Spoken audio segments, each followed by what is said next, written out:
Because I honestly feel like a lot of my classmates who are going along with the ideology now, I feel like they have good heads and good hearts. And eventually they're going to be like, I really thought therapy was all about decentering whiteness and dismantling the patriarchy. But right now I've got this person on my couch with anxiety. I really need to come up with something practical to do here, Do I feel that they're going to kind of get confronted by reality?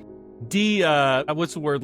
Come out of the ideology and develop more practical approach to this. I spoke with Karen King a while back, and I think she asked me a similar question. And I know when you and I spoke on the CTA podcast, you had brought up Freud's notion of realities, the confrontation with reality. And I quite appreciated that callback. And I think if you truly want to help somebody and you're sitting with somebody who's suffering, and the thing that takes precedence for you in that suffering is to put forth the explanatory power that maybe reduces your anxiety, let's just say theoretically, to them, you're missing the point of caring. The point of caring and understanding a client is not just for this intellectual exercise so you can understand. It's so that the other person across from you can understand themselves. Therapy is a team effort. The therapist is not the grand arbiter of affairs. And so if you're going out there thinking that you can push forth this ideology onto clients and that you aren't going to do harm in some way potentially by doing so, it's a foolish notion to carry. You could do this with any set of ideas. There's a number of things you could put forth in a therapeutic setting that would make a client feel like all sorts of ways. Feel maybe misunderstood or not seen, or even like you're trying to do a narrative rewrite of their experience. We need to be sensitive to that fact, and I do hope that those clients, or those therapists rather, run into the problem, which is,